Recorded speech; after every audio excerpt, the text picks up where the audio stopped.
Welcome to another episode of Ballas Union. We got CP at guard. All day, every day. You know saying? GeauxDee at the wing. Yes, sir. Smash holding down the paint. As always. You got me at the other wing / forward / big man spot. You know what I'm saying? Giovanni. You know what I'm saying? It's a good week for most people. The stimulus checks hit, the stimmies. Let's go get these crabs. Money back Joe came through. There won't be a crab in the sea. I'm about to buy some stock in Red Lobster. Watch it go up like GameStop. Yep. You gonna short sell them? Oh yeah, I'm gonna short sell them king crabs. Yep. They came right on time. Let's be honest, they came right on time, right before that March Madness tournament. So you know what I'm saying? You guys could go make your bets, go place them for those brackets. You know what I'm saying? And with that being said, let's go ahead and give you the Ballers Union brackets. You know what I'm saying? You go with this bracket, you guarantee to win money. I'm gonna hit my auto pass and just put Michigan up there already. This what I've been waiting for right here, man. Because this is gonna be. I don't think like Yahoo has like the $1 million pot, and it always like comes down to like the last, the final four, something when somebody bows out and screws it all up. But I think this year, I think everybody's bracket is gonna be busted because nobody knows who's doing what this year. Right. Well, I'm already mad because they already busted A&T's brackets. We was gonna be in there. We was gonna play Gonzaga. Hey man, COVID rears its ugly head again. False positive. Right. With that being said, so who are playing, Gonzaga or whoever wins the play-in tournament? Play-in tournament. Let's go Norfolk State. No, I'm going TSU. I'm taking TSU right there. Okay. Appalachian State, ain't Do they have a basketball team? We know they got a good football team. Hey, CP, we know they got a football team that could beat Michigan. That was got a good football team. It was years ago. I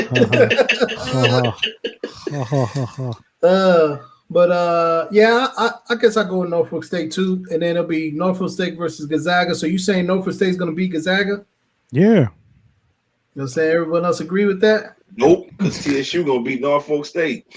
Oh man, I don't even know if that's the right playing game, but I'm always pulling for HBCU on that 15. We know that HBCUs are always playing games. So wherever that playing game is, that's I'm going for. Right, I'm with CP on that. Right. So okay, so we go. So we're gonna every week we'll update our bracket. So right now we got Gonzaga. Then the next matchup is Oklahoma versus Missouri. You know what I'm saying? Check us out on Twitter. You can see our updated bracket. We'll submit it later tonight. So this is the 8-9 playing game, correct? No, this is already set. That's a real game. I'm saying, but this is an 8-9. This is 8-9 seed game, right? Yeah. 8-9 seeds are traditionally toss-up games. So this is a 50-50 shot, depending on what teams show up. I've watched a lot of SEC basketball, and Missouri is Heckle and Jekyll, so I'm gonna take Oklahoma in this one. I'm gonna go Oklahoma as well because the refs usually tend to show favor to those type of teams. Because I don't know if they want to see Missouri go any further, but they'll ride with Oklahoma.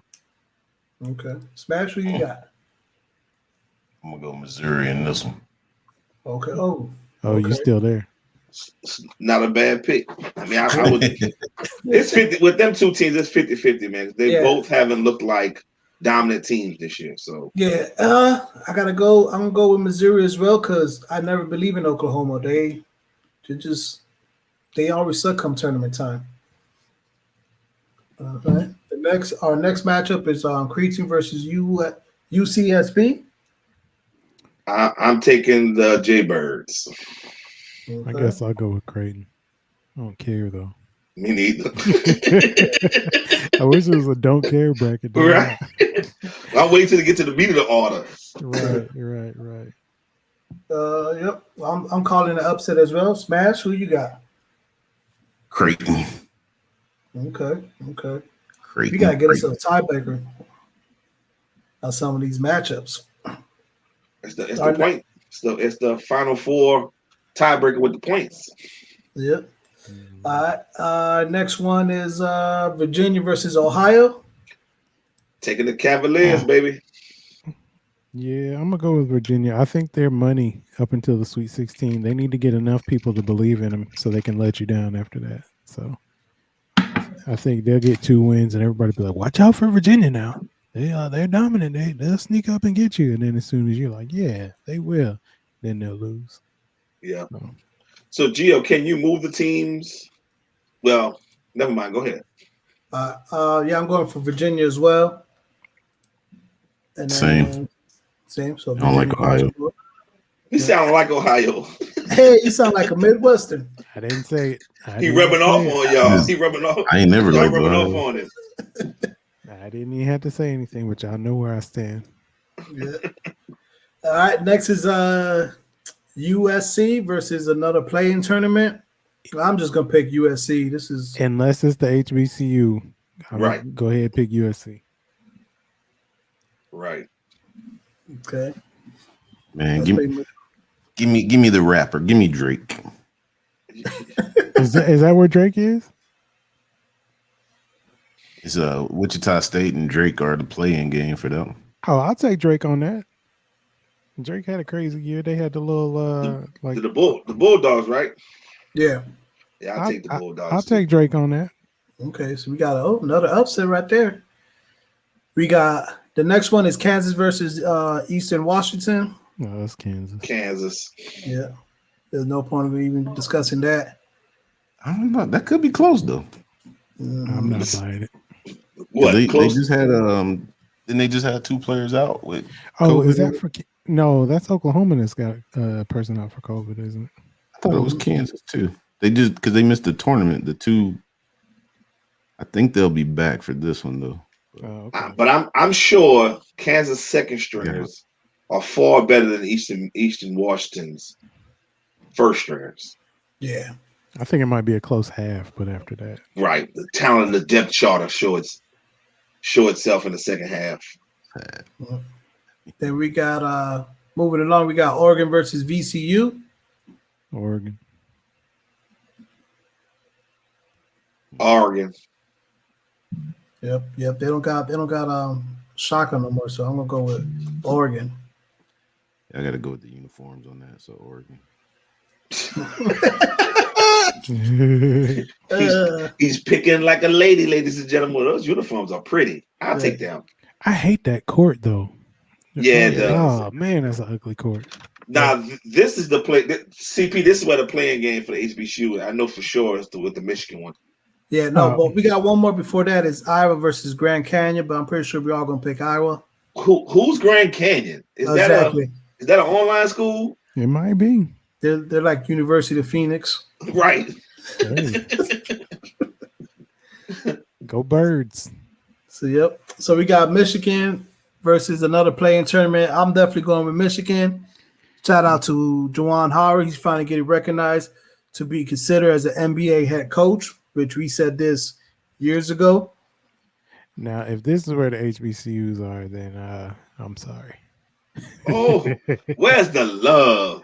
Well, see, I had already selected straight Michigan for my ticket, so I already clicked it. So sorry. I'm taking Michigan too. Yeah. The next one is there's no point in talking about is LSU. Let's go Bonnies. Same Bonnies, the same Bernards. No, I'm going to LSU. I'm going with the Tigers on this one.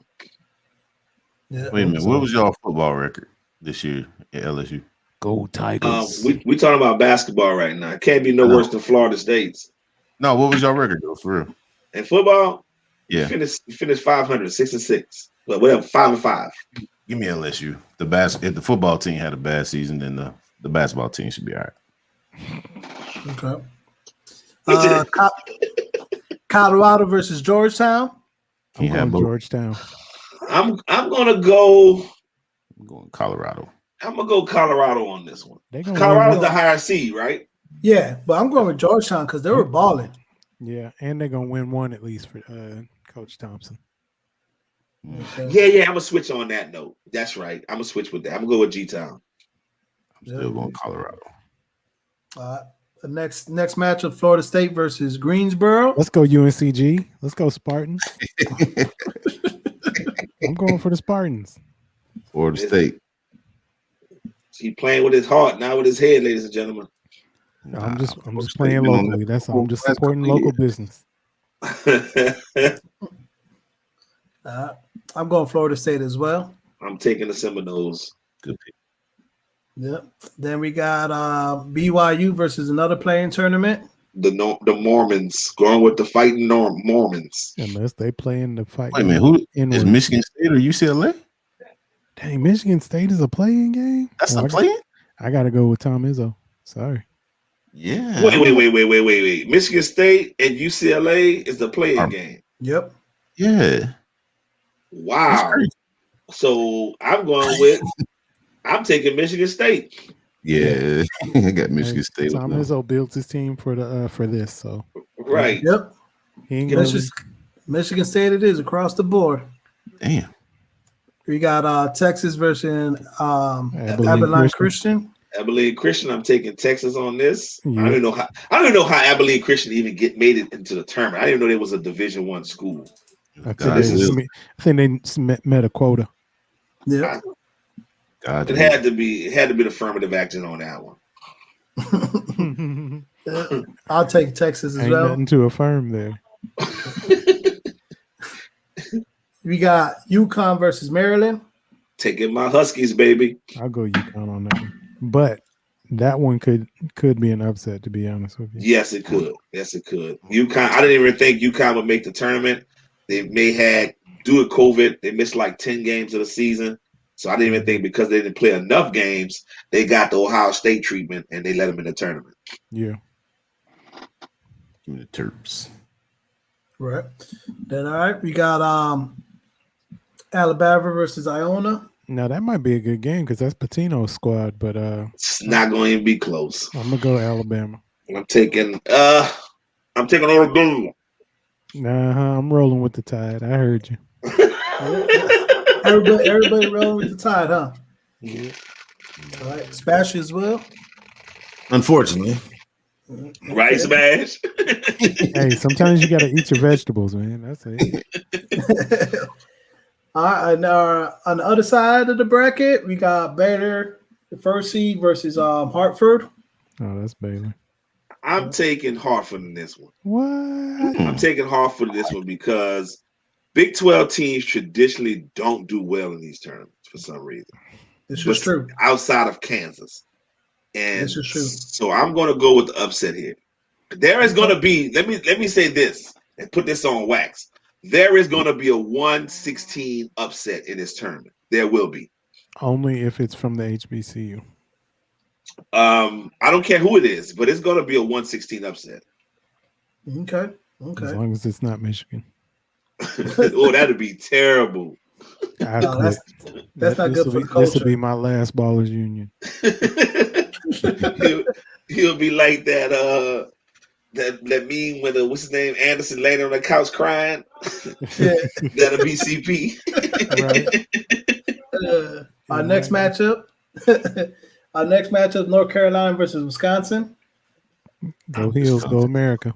I'm going with the Badgers. I think the Badgers with that slow down, methodical basketball, consuming the clock. I'm gonna go with Wisconsin, the 8-9 seed.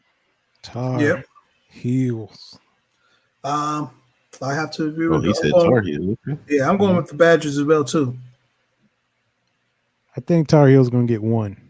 I think they're out in the second round. Okay. They'll be playing Hartford, so they're gonna take an L anyway. Well, you know, Roy saves his timeouts because he can file them on his taxes. So.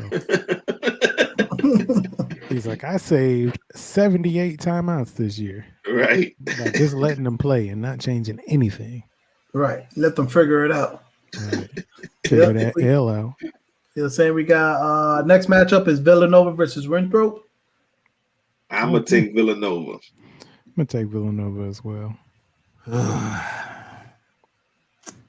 I'm gonna go with Winthrop for the upset on this one. Okay. Trading places, huh? School from trading places, huh? Smash. Baltimore and Winthrop. Oh. Yeah, I got Villanova as well. Next matchup is Purdue versus North Texas. I'll go Purdue. It's Big Ten. Oh, Yeah. I'm riding with a lot of Big Ten teams here. Geo and CP, you better call the Midwest and tell them don't let me down. I'm only concerned about one Big Ten team, sir. So I'm taking Purdue on this one. Yeah, I'm taking Purdue as well. In honor of Drew Brees' retirement, I'll go Purdue. That's true.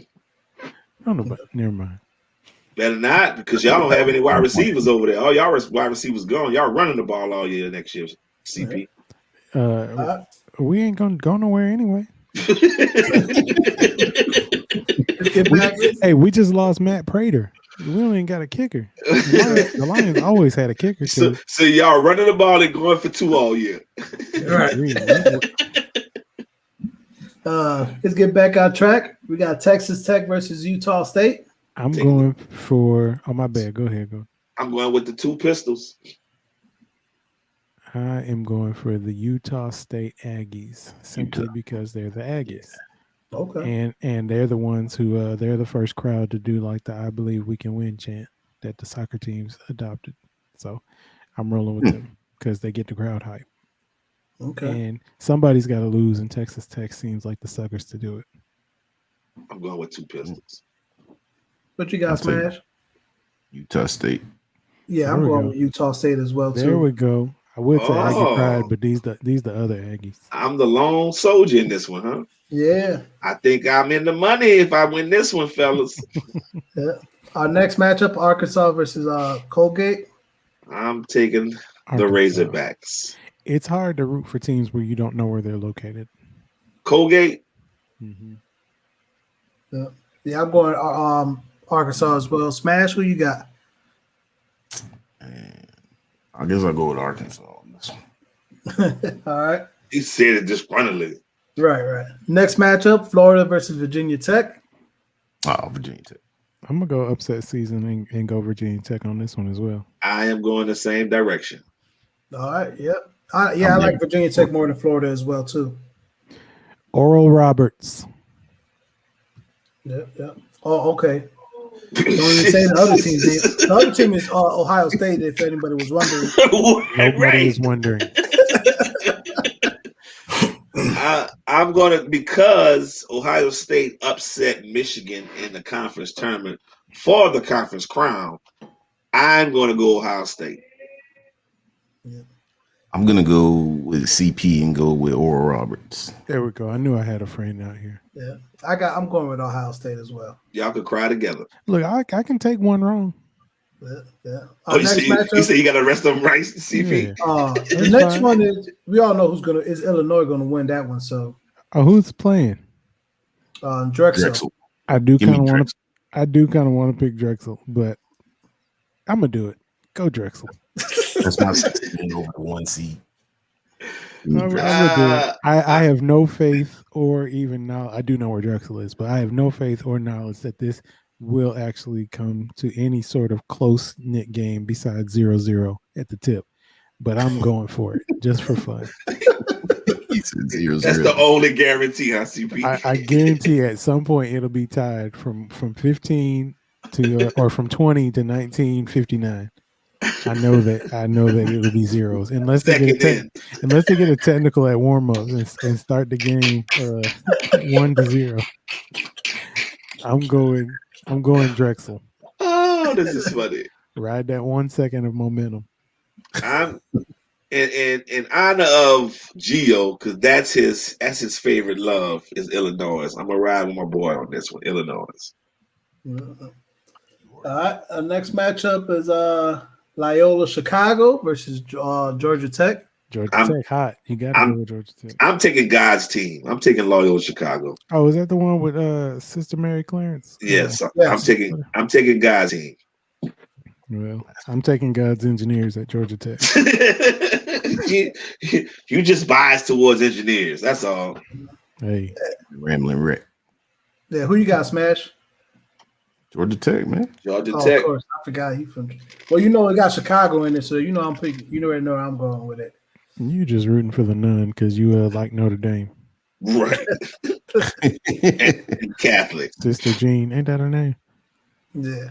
Well, if she plays, I'll change my mind. But as long as she's on the sidelines, she's not going to be at the tournament this year. So I'm going to put an asterisk by my pick. I thought they said she was going. She said through COVID she wasn't going to attend. Oh, well, I guess they're going to lose then. Okay. Then next matchup is Tennessee versus Oregon. This feels like an upset. Is this 5-12? Yeah, this is. I'm gonna take. I watched a lot of SEC basketball this year, and Tennessee is so Heckle and Jekyll. I think I'm gonna go Oregon State on this one, but I could be wrong. I'll join you. I have no faith, but I'm gonna just go for it. Right. Okay. What you got, Smash? Tennessee, man, their football team suck. Basketball team got to do better. Okay. Oh, jeez. I actually see an upset on this one too. Doing. This is one of my upset, Oregon State. Then we got Oklahoma State versus Liberty. Oklahoma State. Taking the Cowboys. The school of Barry Sanders. Yes, sir. Yep. Give me Liberty. You go, okay, Liberty. I go Oklahoma That State. commercial was ringing in my head too, CP. I was singing it in my head.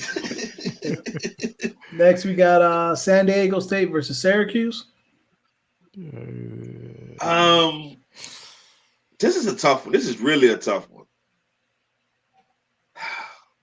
I'm gonna go with Syracuse just because of the 2-3 zone, and I don't know if anybody in the country plays it better. So I'm gonna go with Syracuse on this one. I'm gonna go with it just because I'm gonna just go with it. Smash, who you got? I'm gonna go with San Diego State. Okay, I'm going for Syracuse for Melo, who by the end of the season is going to be 10th, maybe 9th on the all-time score list. Here we go. It's gonna be a close game right here, though. Here we go. Okay, next up, West Virginia. Is Melo playing? Yeah, he's playing.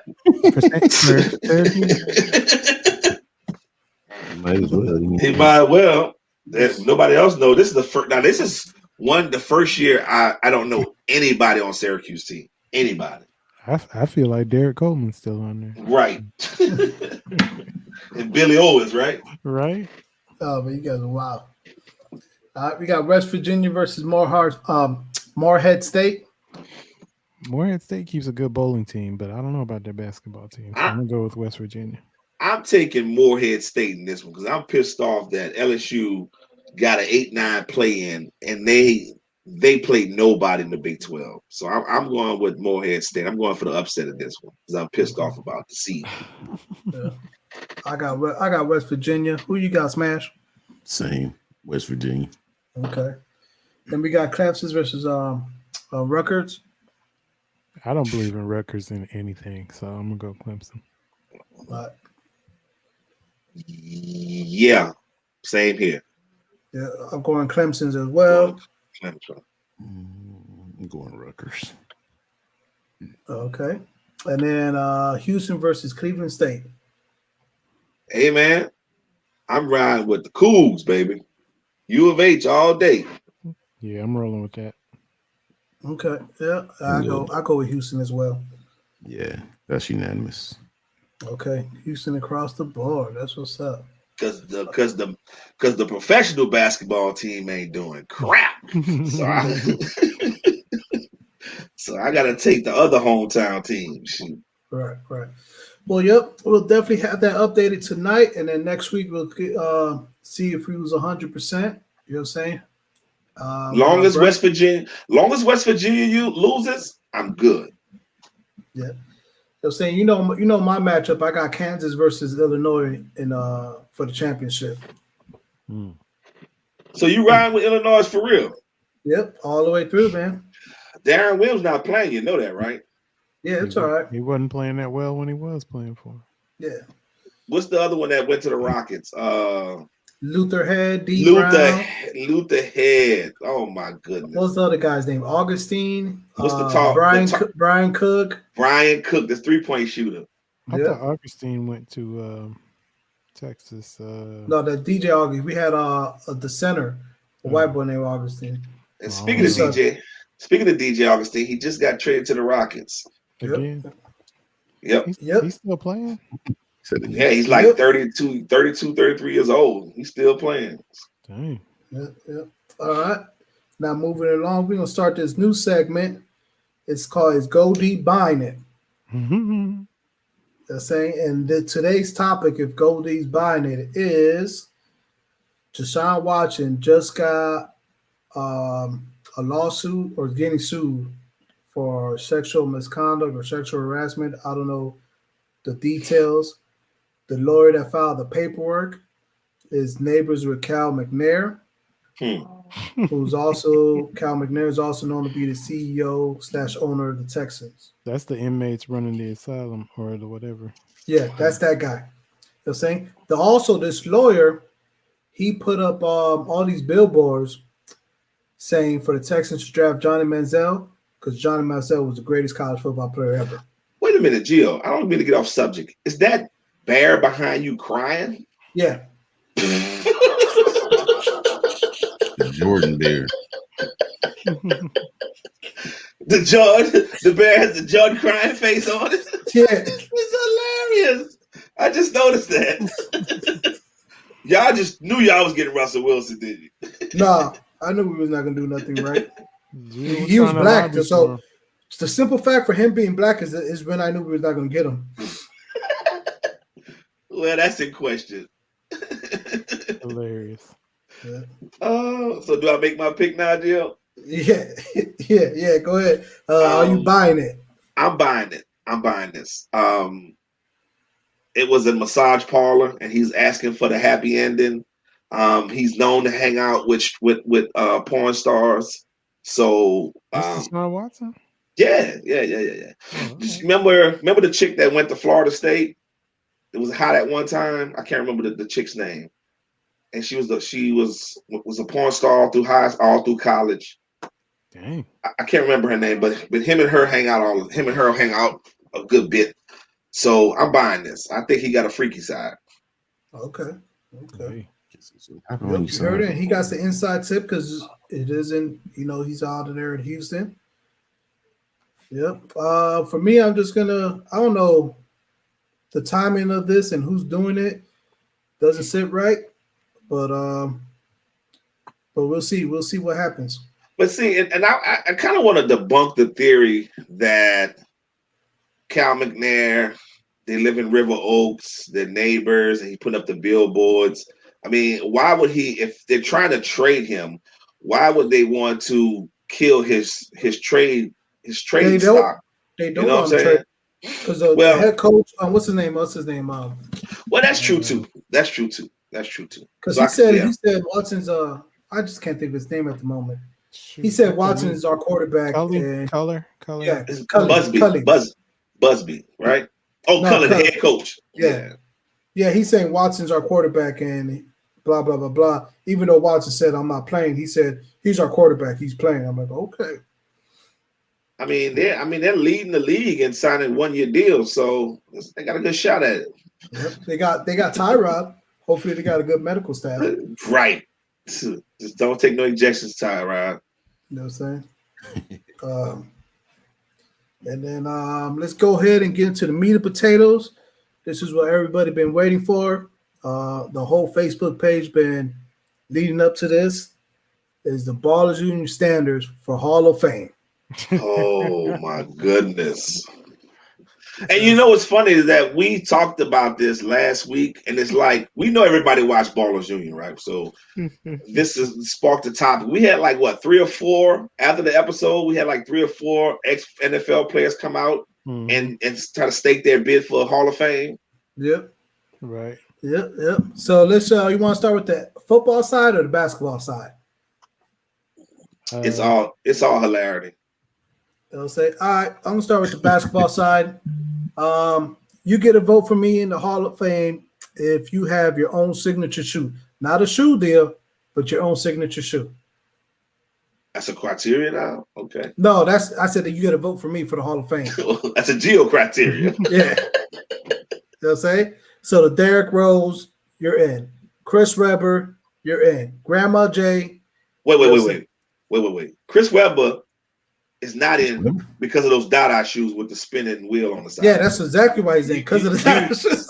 That was so obnoxious. You got to be out for the Dadas. Granted, they're the ugliest shoe known to man. Ugliest shoe known to man. That's what happens when you try to go legit with your funding. You end up with Dada. When he was going underground, he had Russell Athletic, Under Armour, Nike. He had all that stuff. Champion. Right. Then he went straight and narrow and he ended up with Dada and ended up with Nada after that. Nada. Go ahead, CP. Smash. He on the one tonight. Smash, what's one of your requirements? Man, you got to change the game, man. You got to be a game changer. Allen Iverson changed the game. Jordan, Kobe, Shaq, Ron. You can't just come in and play. I mean, I don't know, man. It's in basketball. In basketball, that you gotta be able to change it. I mean, in football too, you gotta change the game. Chris Webber is not a Hall of Famer, as I say again. College stats count. But I'm with you on that, Smash. But at the same time, college stats do count, so he'll get in. And I'll be happy. I mean, he was good in college, but I might still tick him, dot him for that timeout he called. As long as he don't what he changed the game in college, and there was a travel before he did. I can change the game besides the shorts, the outfit, the black socks. Do you need anything else?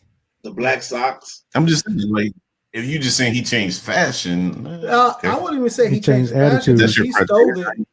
He stole it from Illinois. Flyboys. I didn't realize this was going to be a anti-Michigan episode today.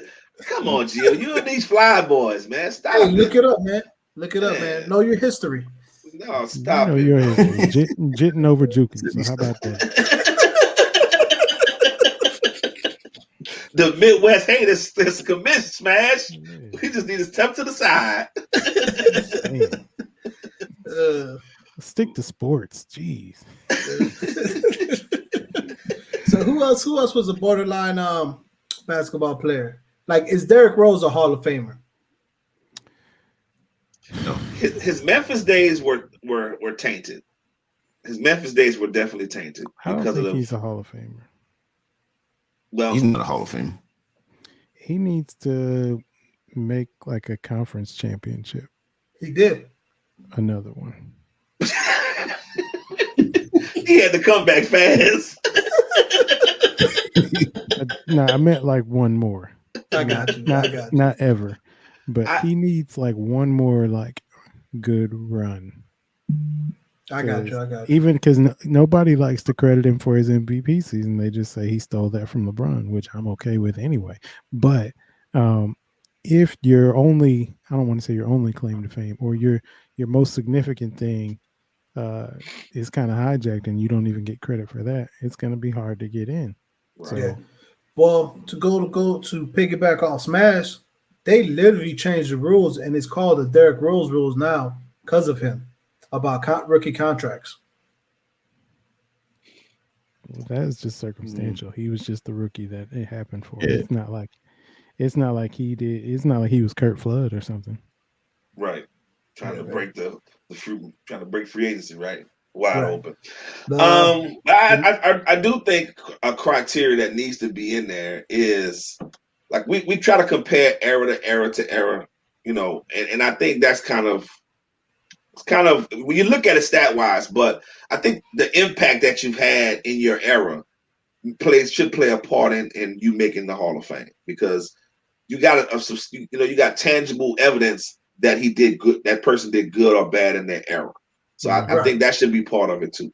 Right, I agree with you on that. Like, so a person that doesn't have the stats, but he definitely had a major impact when he played, was Ben Wallace. Right, a good example. Right. Not a lot of stats. He had Defensive Player of the Years though. But his career, but the longevity of his career wasn't that. Like, he had to build himself up. He had that window where he was at the top of his game, and then he just tailed off at the end. But for them to bring Detroit a championship, that's put that aside. You know, like you saying, the MVP, he was impactful for when the time he played. Mm-hmm. The short time that he had success. Yeah. So is Draymond considered a Hall of Famer? Yeah, he's on a championship team. He's got 3 rings. Yeah, and he's got a Defensive Player of the Year. Yeah. I mean, all 3 of them are getting in. Well, I don't know about Clay. Clay gonna get in for the same reasons. I don't know about Clay. I don't think Clay is first ballot. I think Curry's first ballot, Draymond's first ballot. I think Clay will be second or third ballot. I think he gets in, but I don't think he gets in first ballot. I'm fine with that. Yeah. Okay. All right.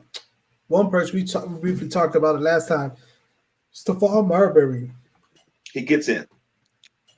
I wouldn't be mad if he got in. I would not be mad. Like if it came up and it was cool, I'd be fine with it. I just don't think it's gonna come up. I think he gets in. He went against the norm, right? High dollar shoes. He created his own shoe company. You get points for that. He went to China and they love him. Like he is a god. Like he is their Jordan. You know what I'm saying? It's like, so what's the how many years do you have to be out before you're eligible? 5 years. Yeah, it's been more. It's been more than 5. Mm-hmm. So is he already on the ballot? No. I don't know if he's gonna get on. No. It's wishful thinking. Thinking. So I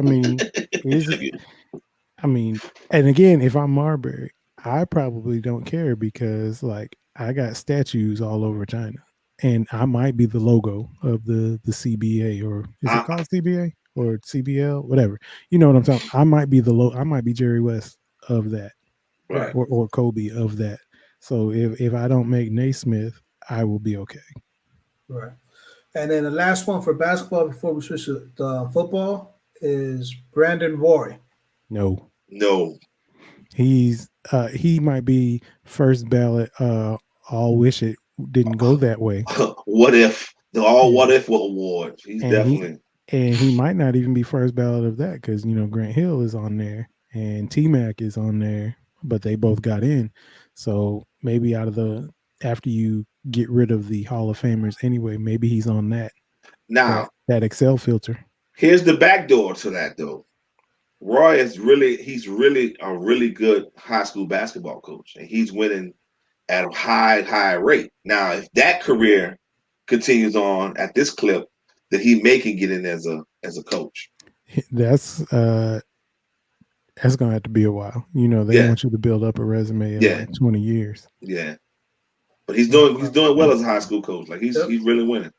Also, the person that made the ballot this year was Bill Russell. We already know he got in as a player.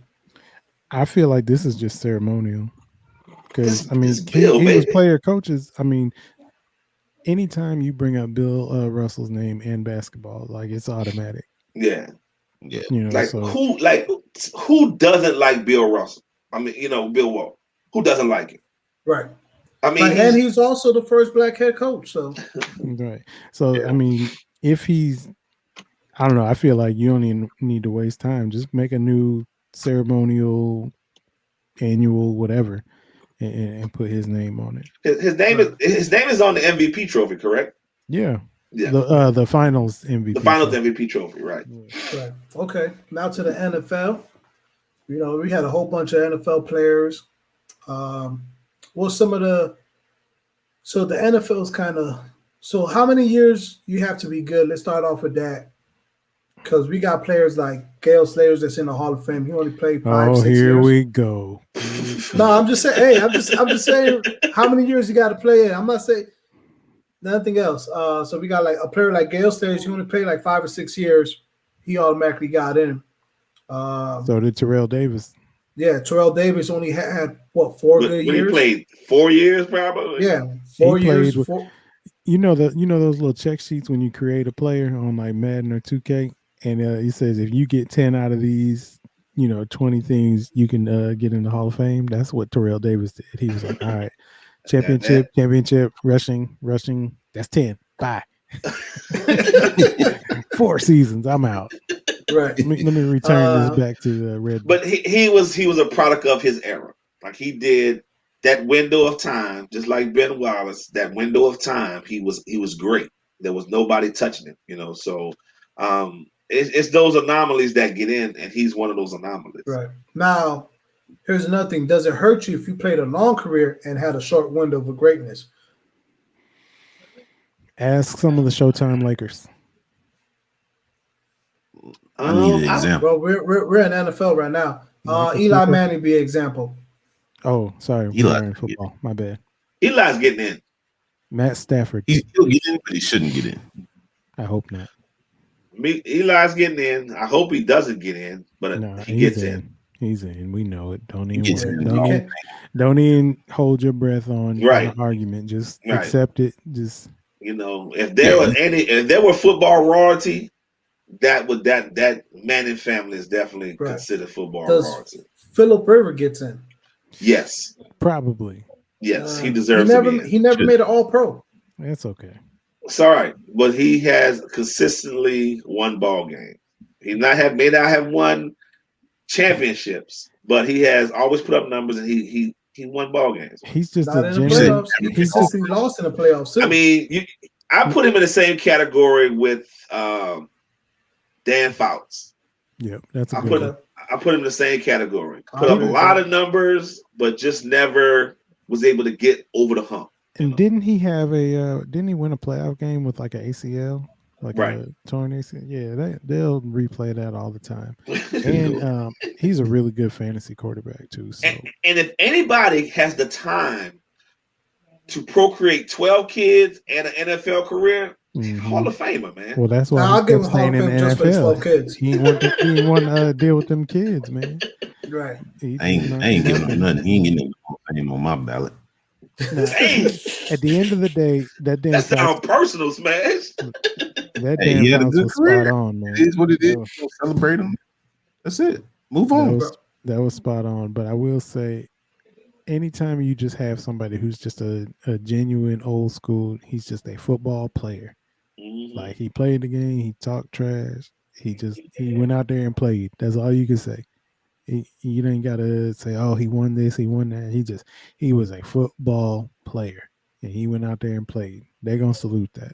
Yep, he deserved to be in. All right. Here's a good. How many people, or how many players from the LOB Legion of Boom are getting in the Hall of Fame? None of them. Not even Bobby? Wagner? Yeah. Because you got Bobby Wagner, Richard Sherman, Earl Thomas, Cam Chancellor, Browning. You got Sherman. Yep, Richard Sherman. Yep. I don't think I think maybe Sherman probably gets in, depending on where his numbers are. But I think that is like a team that gets honored, like as a collective. Like they'll have like a statue or some kind of, because they did what, if you're in the football world, they innovated bringing the rugby tackle into football, taking the head out of tackle football, and they were and they were they spearheaded that. So as a collective, yes, but I don't see any individual person that can actually say they were that impactful to actually be a Hall of Famer. Earl Thomas had the best chance, but you know how that went, character wise. So. Yeah, and he's blackballed, so he won't get in. Right. Yeah, I don't think Sherman gets in right now. I don't think so either. I feel like if Sherman wants to get in, he's going to have to be an announcer or an analyst somewhere. No, I think he's going to have to stay. Just to keep his image out there. Yeah. Yeah. For a long time, I remember getting into a heated argument in Vegas at a barbershop because this is pre-Matt Barnes, but I said that Derek Fisher would eventually get in because of all the NBA PA stuff he did and trying to coach and trying to stay involved. You do that, plus you throw in these 5 rings over here that I was a part of. And only anybody just remembers the one little shot he did with like a half a second left. But you add all that together, you can sneak in. But then, he got Molly Watt by Matt Barnes and all that other stuff. It turns out he's not a great WNBA coach, and that argument is now out the window. But before that, before life came at him fast, shout out to me. But before all that, he had a chance, and you can kind of do that if you're marginal or you want to find your way in somewhere. You can do something like get in the booth and get decent at it, so that even if your stats never change, your public opinion or your court of public opinion can change by just being a familiar face every Sunday. Right. Like, I'm pretty sure somebody somewhere, and they're going to try to say that Tony Romo is something because he's so good on TV. Now maybe he's only good for the number 9 up in Jerry World. I think he gets in as a commentator, which is fine by me. I think he gets in as a commentator because he is legit a good commentator. That's like Chris Collinsworth. You know, he's a receiver. He was a receiver. Don't nobody care about him playing football. They care more about Lynn Swan playing football, but they don't care about Chris Collinsworth playing football. But they do care. They do care about him to keep him on TV, sliding in with Al Michaels every Sunday. Yeah, I think it's more his goofiness and quirkiness on how he analyzes the game and how he articulates the game is what keeps him around. Pat Summerall was a punter for the Detroit Lions and was a legendary broadcast co-host and just as goofy. For John Madden, that's right. That's right. Talking Football about Hall of Fame is subjective by position to me because they always short the receivers. You say him, I would say he probably gets in because he was a lockdown corner. Like, teams had to change their game plan for him. Not really changing your game plan for Richard Sherman. No, he plays good, but that's false. I think once he left, false. He started to get washed though. That's false. He has never ever been a lockdown corner. We need to stop that. We need to stop that narrative that Sherman is a lockdown corner. No, Sherman is not. That's what I said. Sherman is not a lockdown corner. Revis was a lockdown. Oh, Revis, yeah, Revis is a knock. Revis. I don't think Revis gets in. I can see Revis getting in. I can see him getting in. I can see him getting in, but his window of excellence was like tiny, like real tiny. Yeah. But he capitalized on it. He did. I got a good one. You think Sterling Sharp should get in? Isn't that too late? No. He's probably the Grant Hill conversation. He's probably the same as Grant Hill. Shoulda, coulda, woulda, but got hurt. And he would fall in that category with because he got better numbers than other wide receivers in the Hall of Fame currently. Yeah, but so did old buddy for the Cowboys that took 25 years to get. That's what I was thinking about, and that's where he falls in. That's why I can't think of the guy's name right now, but that's where he falls in for me as far as Hall of Fame. I think his Hall of Fame induction will happen the same way it happened for the Dallas guy. It's so hard for receivers too. Yeah, because there's so many of them. Mm-hmm. There's so many of them, and they're so black. All right. But a strong side guard will get in over a receiver every time. If they got a chance to put in Jeff Saturday or Alan Faneca or somebody like that, or Mike Faneca's in though, right? Now, but I'm saying, or like Mike Iupati or people like that over a Sterling Sharp or over a whoever.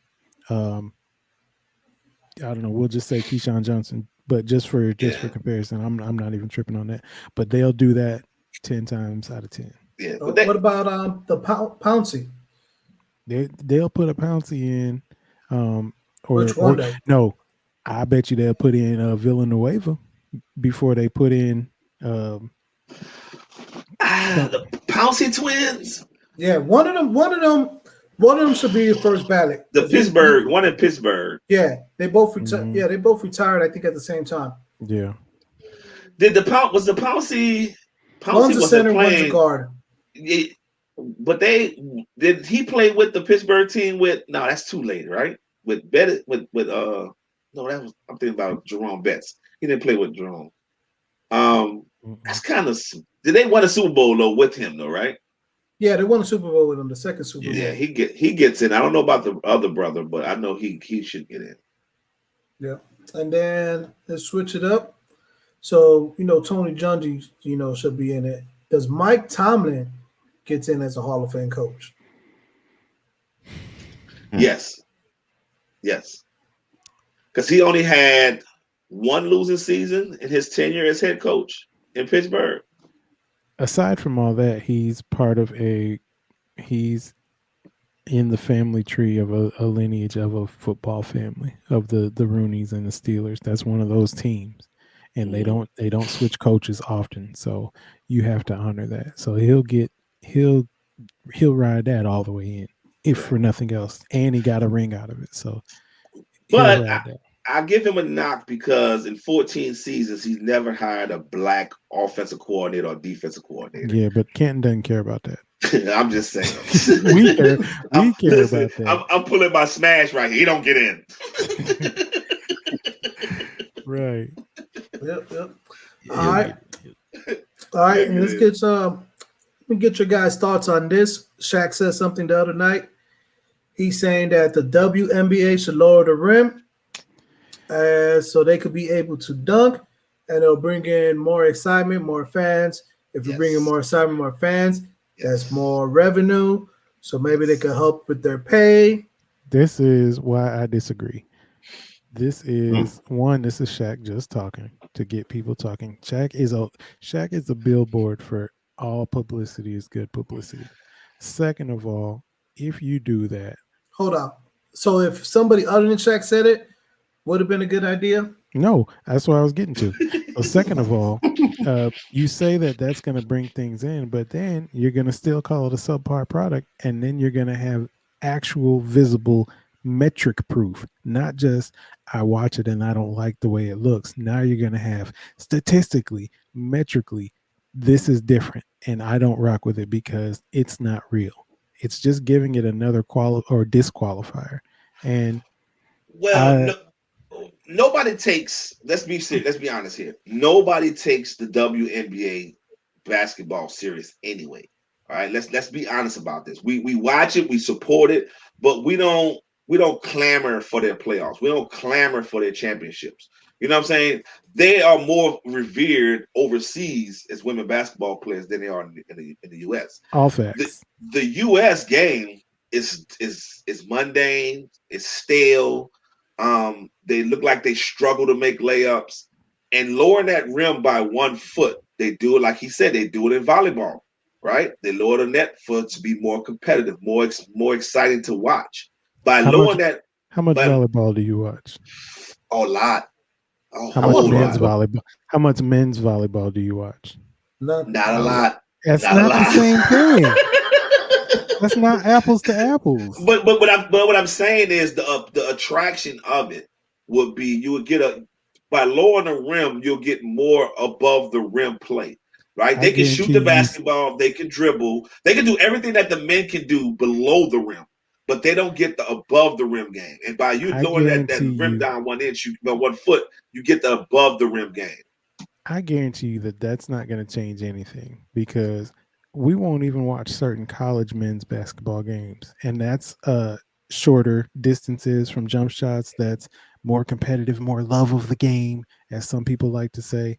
That's just putting metrics in your face to give you a statistical and tangible reason why you don't respect women's basketball. If you're not going to respect it, at least give them the respect to play the game the right way. But it's not about respect though, CP. It's about entertainment, and you want to be entertained, and you want to be entertained. That's what you want to see. And I'm not disrespecting women's basketball, not at all.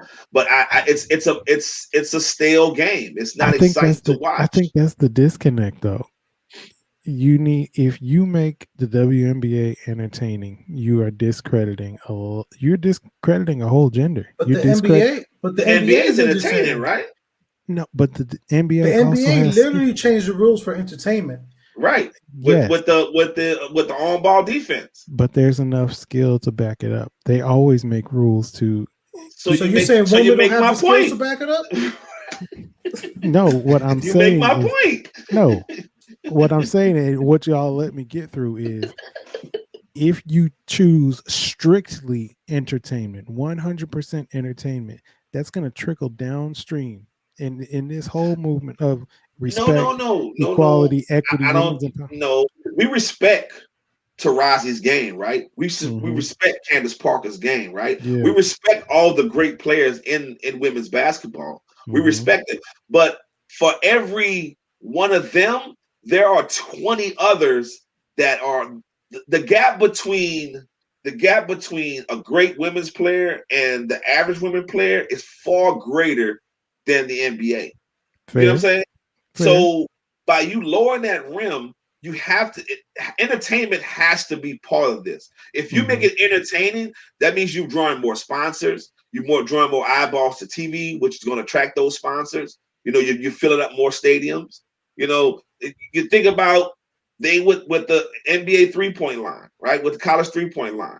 They wanted to get in line with the international game. So what they did, they moved it back a little bit to mimic the international game. So rule changes and these type of little things are not myths. That it's like they never happened.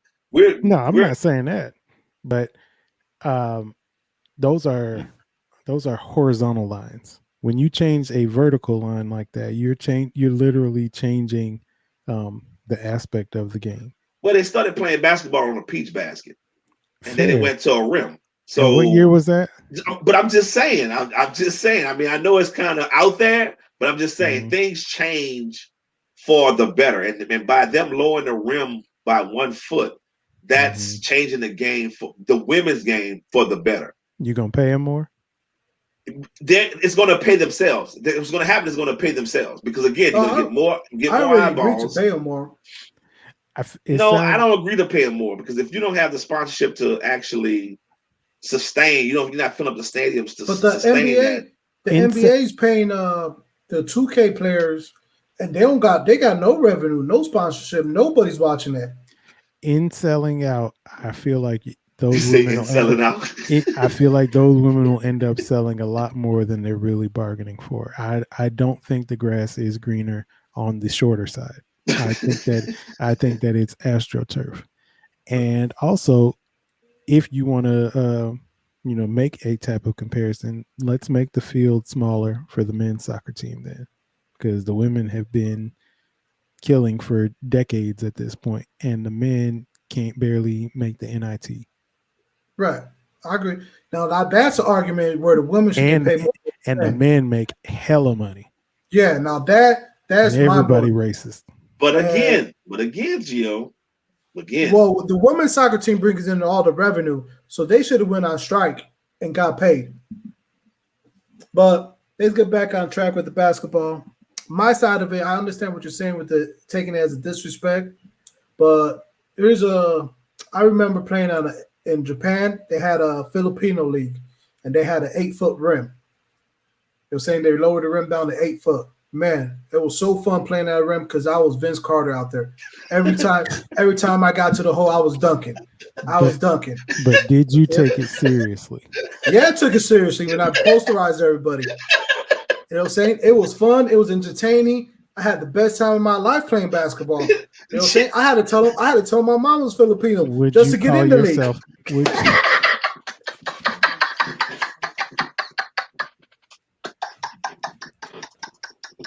Stupid. Gio, the legend, the myth, it just winds for Gio.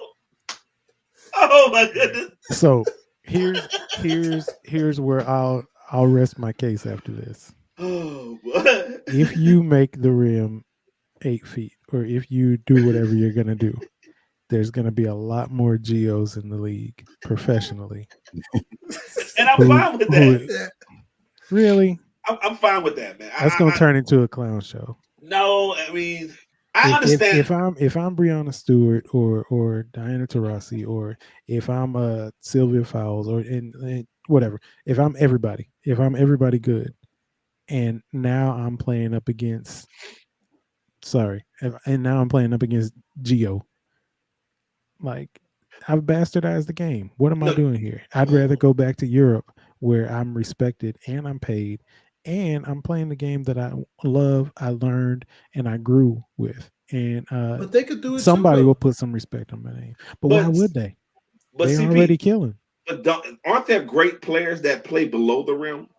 Aren't there great players that play below the rim? Isaiah Thomas was a great player. He played below the rim, right? Yeah. John Stockton played below the rim. Right? I mean, Yeah. there's a lot of great players that play great players though. That play below the rim. Mm-hmm. But then you have players. Okay, we could say Tim Duncan. He played below the rim. He also played out to the top of the key. But so there is you're altering jump shots. Not necessarily. It's actually it was easier for me to shoot on the 8-foot rim than a 10-foot rim. That's physics. You're altering shots. You're altering mechanics of the game. I get that, and that plays. But if you compare statistics wise, and we should have had this already. We should have had this so that we can look at statistics: women's shooting percentage versus men's shooting percentage, layup percentage versus their layup percentage, and see how tangible that the difference is of them playing on 10-foot rims. And I'm more than sure the men's statistics are higher than the women's because they missed a lot of layups. They have a lot of turnovers, right? So it's just stats for a game you don't watch. Well, I watch it. I'm not saying I don't watch it like that, but I'm not just WNBA on. Got to stop what I'm doing. It's not like that. But if it's a good game, I'm gonna watch it. But for 20 out of 30 teams, you're not gonna stop what you're doing in the NBA either. You'll stop for a Laker. You'll stop, and it don't matter who's on the Lakers. Whether it's LeBron, I'm watching Lakers like that. Pick a team. All right. I said 20 out of 30. So you literally have a 33% chance of picking somebody. So whether you're a Laker fan or a Kobe fan or a LeBron fan, one of those three is going to be on. The Celtics will be on. The Clippers for now will be on. The Sixers for now will be on. You know who got a lot of TV time? The Pelicans. You want to know why? Because Zion. Right. What does Zion only could do one thing. Yeah, until he learned. To learn what? He still only does one thing. Actually, he's playing a lot better defense. Okay. And he's added a couple post moves to his repertoire. And now he's selective with how he goes to the rim, and he's actually going to the rim with skill and not just entertainment. The entertainment is what got him hurt and what got him coming into the league at like 400 pounds. But now that he's learning to play a little bit more basketball, he's dominating. So there's a mix. There's a trade-off, but I don't think that the trade-off should be changing the rim, because at that point you're changing you're just changing the game, and I don't think that's for a positive direction. In fact, even in the I forgot what I was listening to, but all the sports nerds were going on how, yeah, this is a jump shooting league now, and it's a 3-point league, but now the 3-pointers have kind of gone too far and gone out of control.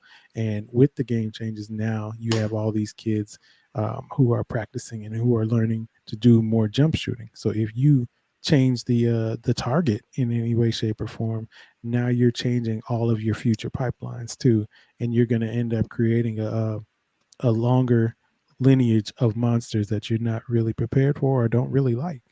So I don't know. I can't budge on that one. But you got to think about this though, Gio. I mean, CP. Before Michael Jordan, there was Isaiah Thomas. Before Michael Jordan, remember there was a rule at one point in time that you couldn't dunk the basketball in the NBA. There was a rule, and that rule literally changed how we played basketball. Right? It changed how we played basketball, and we love the dunk now. Right? Everybody loves the dunk. Then when Curry came in and he transcended the 3-point shot. So now that's the vogue. There's always going to be something vogue that's going to happen in sports. And this is something that needs to happen to make the women's game more appealing to me.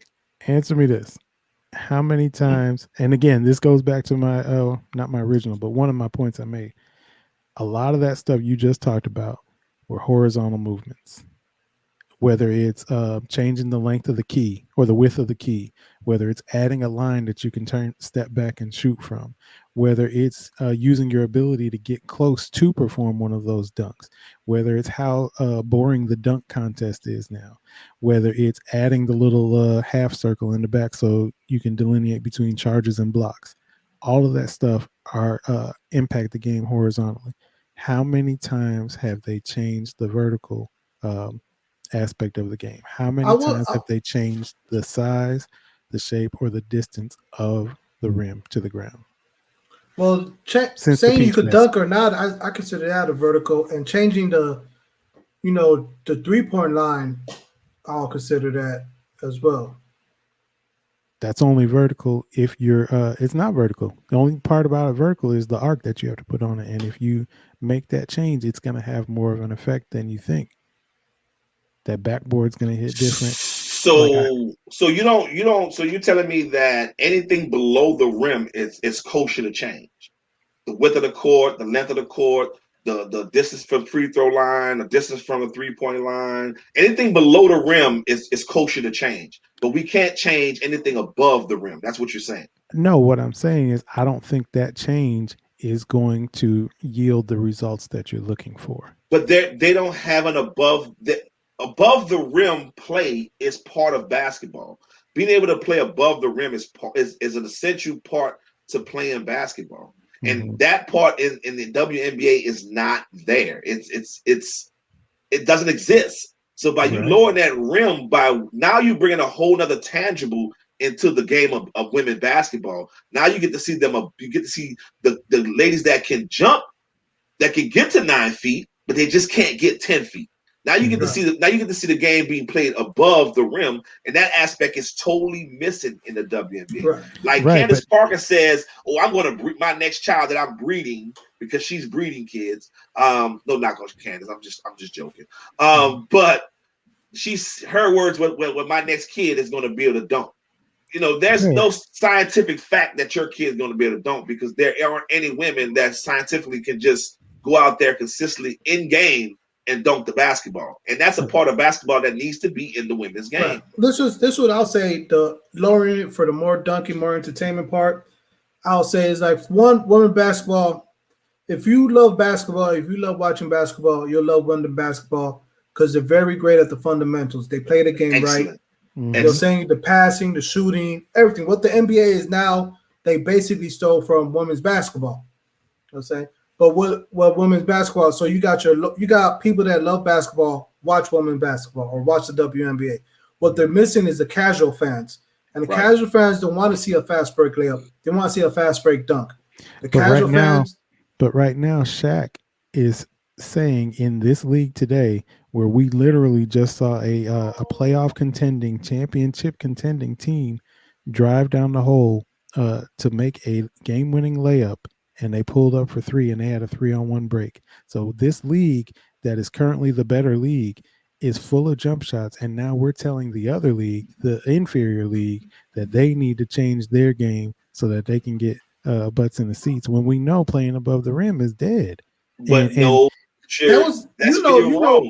3-point shot was the wrong choice. And everybody in the stands and everybody at home wants to see a dunk instead of a 3-point shot. But the element of being above the rim is there. It exists. This is vogue. It's like the NFL. At one point in time, whoever wins the NFL championship, NBA NFL championship, if they run a 4-3 defense, everybody vogues that way. If it turns to a 3-4 defense, everybody vogues that way. It's just I'm not saying that it's vogue, but it's a needed element that we don't see. They do everything below the rim. They are damn near perfect. Besides turnovers, they turn the ball over way too much for me. But they can dribble. They got a better free throw shooting percentage than the NBA. So below the rim, they are excellent at what they do. We're just getting that vertical game into it, not necessarily to dunk, but to see the sky and rebounds because they struggle with these layups. They struggle with scoring the basket from the floor getting high.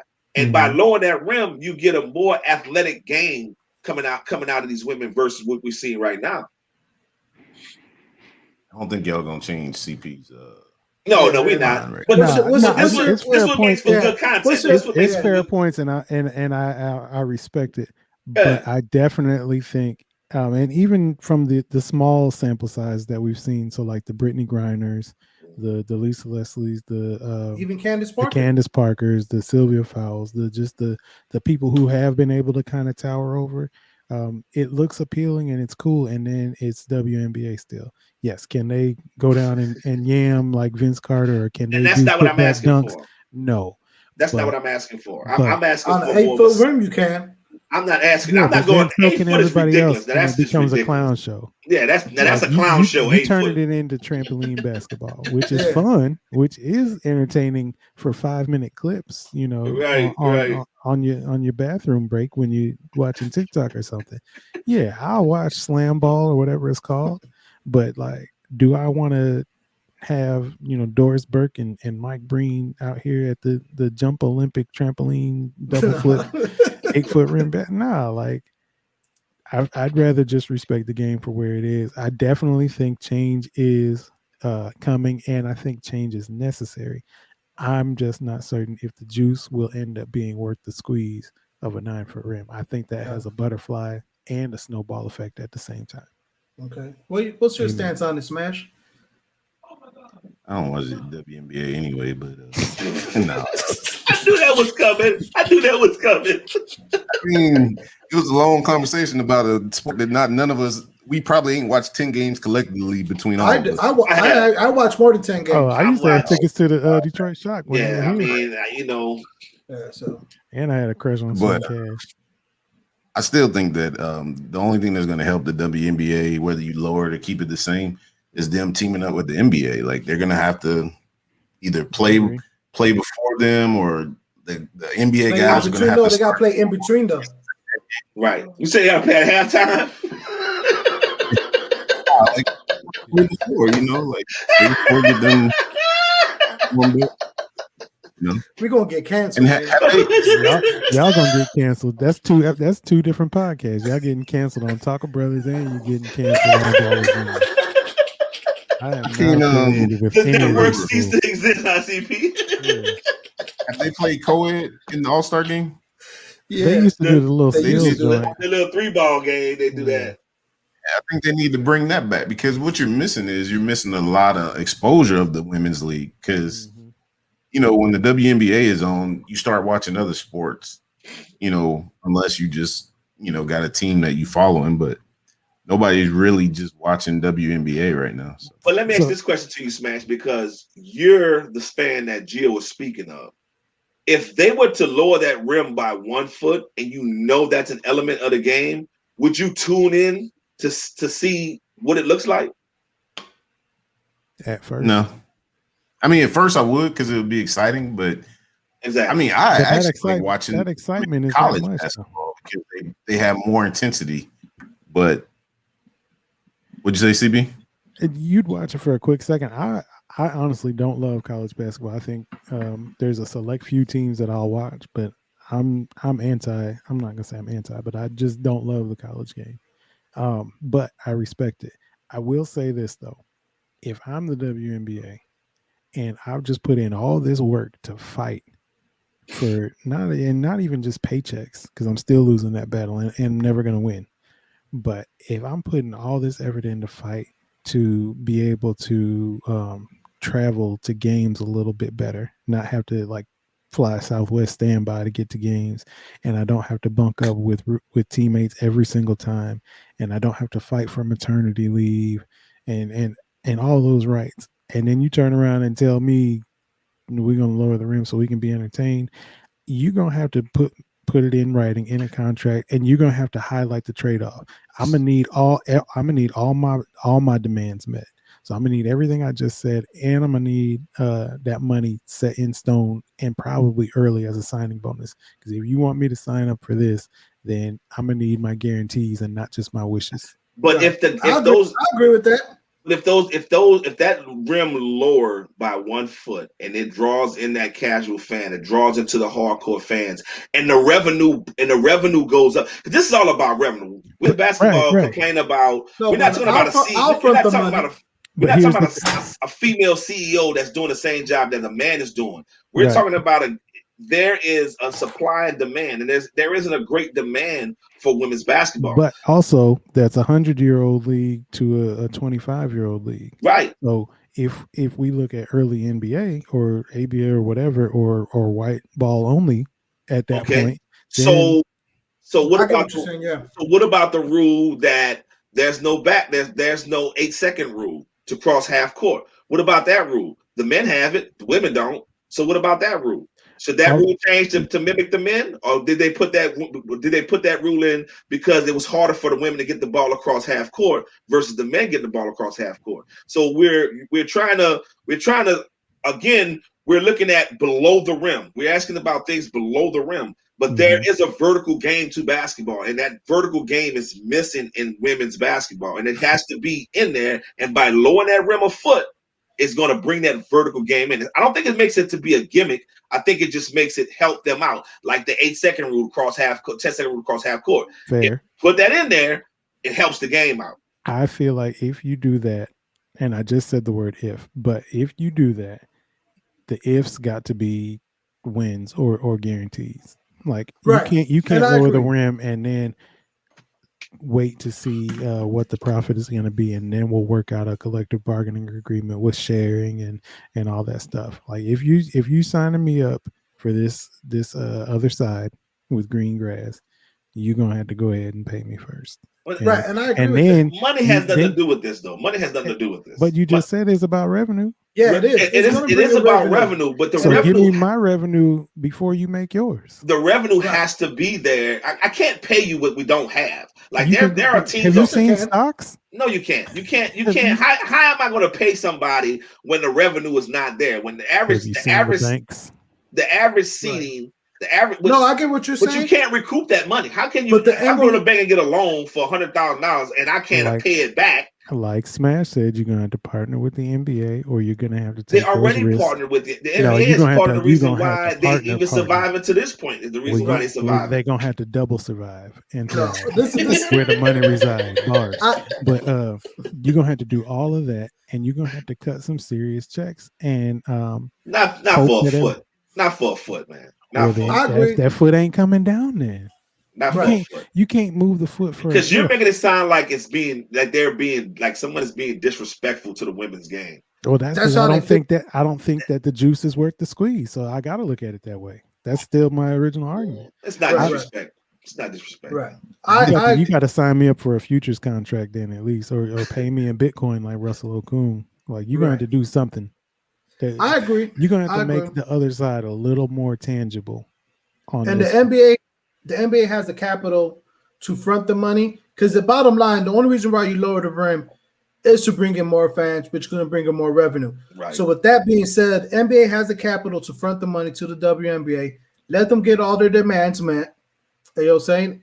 And if the NBA believes so much that lowering the rim will bring in this cash flow, just front them the money. Now I agree with that. Now I'm all for that. Now that point you made right there, I'm good with that. If the NBA decides that they say, oh, this 1 foot, we'll pony up the capital. You lower the rim to 1 foot. We'll give you all 25% raises if you lower this goal to 1 foot. Right? Everybody becomes happy at that point. Right? I'm for that. I mean, that's an equal compromise. I can live with that. I can totally live with just that. Call Joe Biden, WNBA STEMI. Let's go. Money back, Joe. Yeah. All right. I can agree with that. Gio, legs and 9-foot rim. Way to put us all in agreement, Gio. Way to put us all in agreement, bro. Yeah. Shout out to 30 minutes talk about this for a 2-minute decision. Lord have mercy, I'm gonna be up all night. Shout out to LeBron James. He's part owners of the Boston Red Sox. Oh, okay. You know what I'm saying? He's even though I don't like him as a basketball player, LeBron James as the man, the father, the business person, entrepreneur. He's doing great things. I agree. You know what I'm saying? You don't hear no scandals or nothing crazy about him on the media. Here's my rub. Sure. Here's my rub with this. He's from a place that's ultra impoverished, right? And by him buying Boston, you're just buying bucks, right? You're just putting more money in your pocket. That's what this doing. Whereas I think he should have went to Cleveland and bought the Indians, bought into the Cavaliers. That's going to bolster. Did he have the option? He can't buy the Cavs because he's still playing. But right. But I hope that's the end game. No, but did he have the option though? Did he have the option to buy? We don't know if he had. We only know that he had the. We don't know what else he had. The options were right. But now we're creating them for him because it's like, oh well, if you're gonna buy baseball, you should have bought this.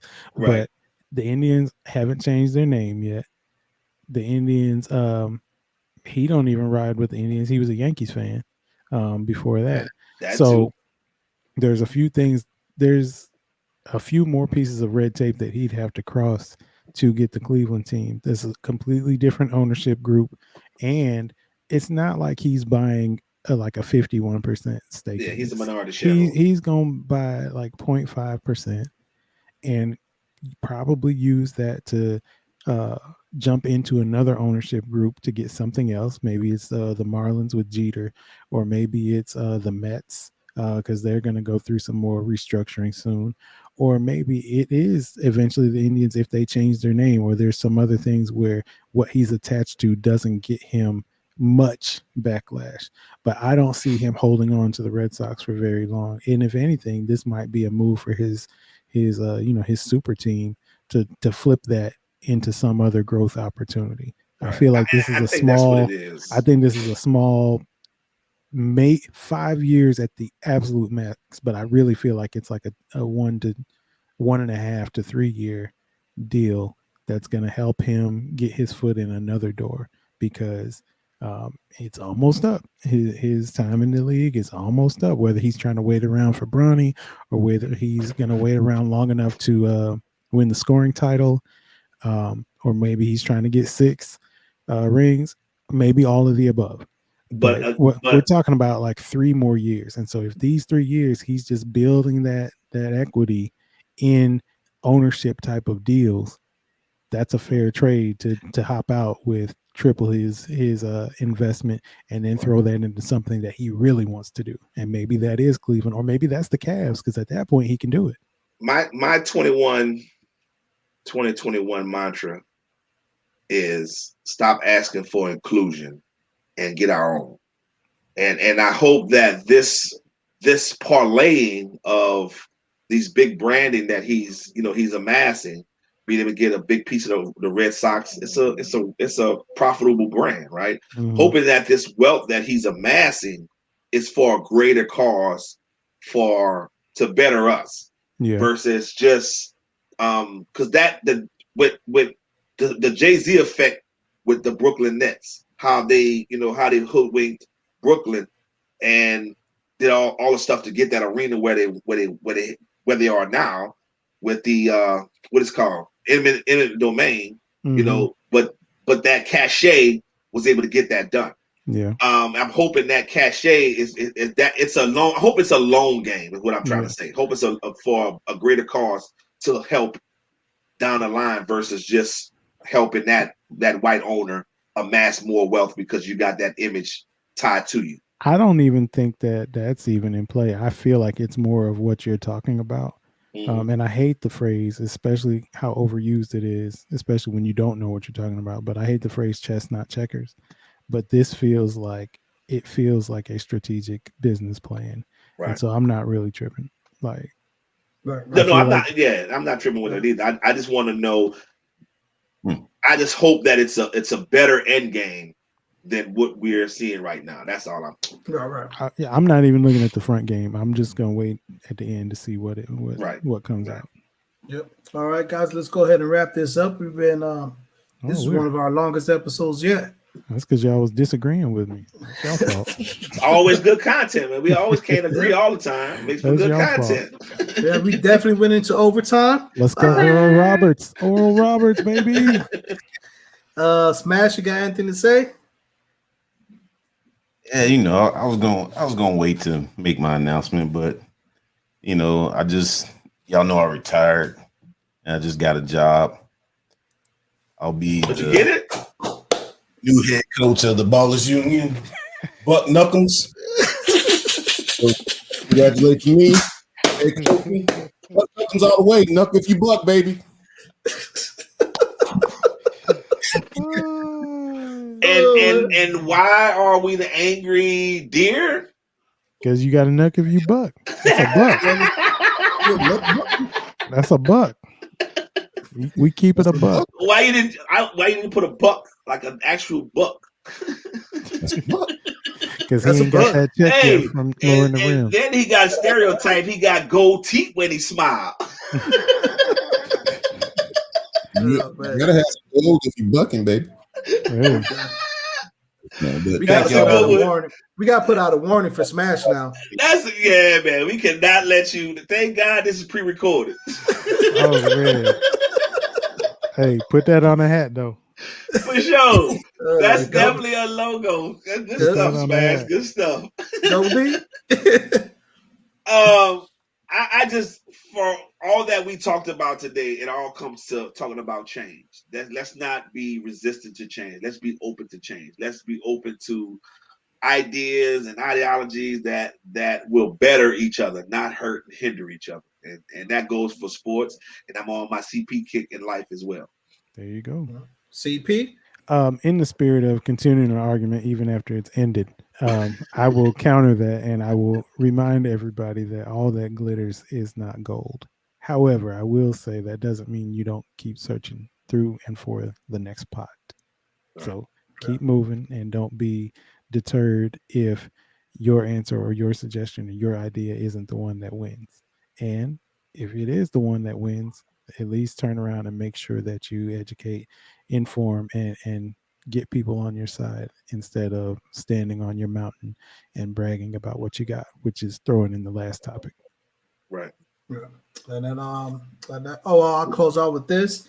My thoughts and prayers are with the Asian community. One of their businesses just got shot up. I want to say like 4 or 6 people were killed. 8 to be exact.